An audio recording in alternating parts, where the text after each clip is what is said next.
Hi, I'm Dennis Warwood, retired extension agent for Utah State University and a longtime gardener. Today we're in the high tunnel putting up trellises for beans and cucumbers and tomatoes. This is a Patterson style high tunnel developed by Ron Patterson, who now works for the University of Idaho. It's designed specifically to stand up to high winds, and we've had high winds. It also has, with straight walls on the sides, it makes it much easier to cultivate right up to the wall and plant. And so I like to utilize as much of the growing space as I can. So right now I've got 2 rows of peppers, 2 rows of tomatoes, a row of beans, a row of cucumbers, and then another row of bush beans. These beans next to me are pole beans. So I can put 7 or 8 rows of vegetables in here.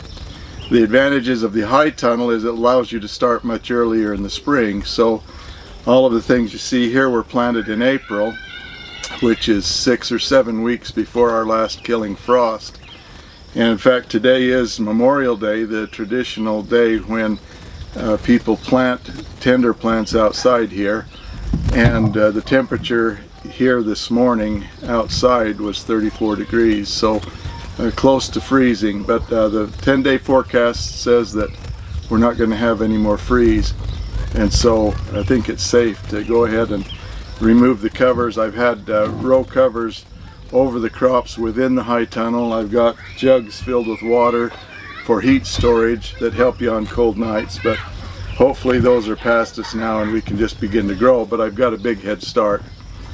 And so we expect to begin harvesting tomatoes by about the 20th of June, and beans and other crops substantially earlier than we would have been able to outside.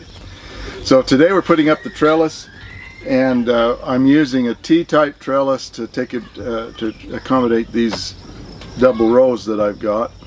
And all of these materials are salvaged. So salvaged fence posts from a fence that was removed, so you can see that they're different lengths.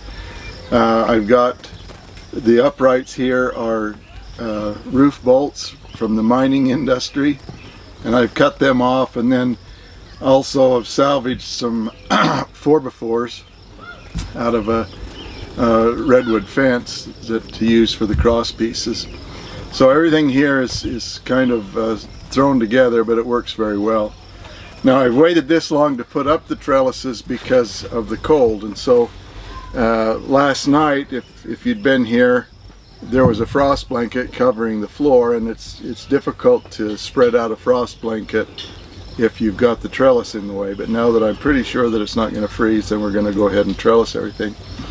So the advantage of these high tunnels is they extend the season on the early side in the spring. A single layer of plastic like this covers this will not provide very much protection against cold temperatures. So what you do is you plant out earlier than normal, and while the plants are small, you take some steps to protect them on cold nights, and then again it gives you that head start.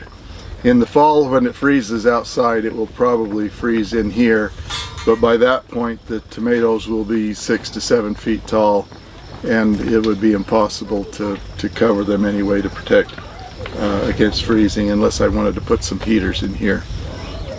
So what we've done is driven a row of T-posts down the center of each double row, and they're spaced about 5 feet apart on the tomatoes and about 5.5 to 6 feet apart on the pole beans.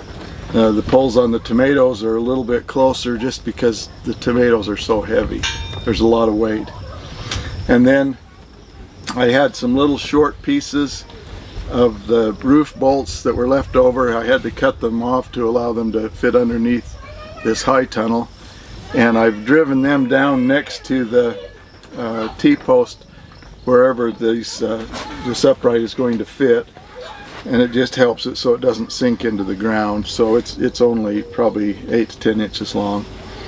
And then we've just got 2 sets of wires on each post, and we've got this set of cross pieces up, and we'll go ahead and attach PVC along the top to run strings down and support the plants. Now with tomatoes, training is really kind of a separate subject, but just briefly, tomatoes, you can attach the strings to the stem of the tomato using clips.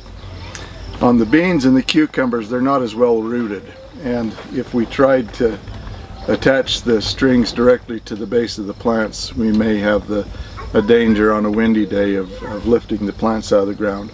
So I'll actually run a series of pegs down through here and with a hole drilled through them, just pound them in so that they're about that high above the ground, and then I'll run a piece of used baling twine, which most farmers are happy to get rid of, down through here, and then the strings will attach to the trellis on the top and to the baling twine on the bottom, and that will be for both the cucumbers and the beans. So with that, we're going to go ahead and put up the PVC on these cross pieces and get ready to start trellising.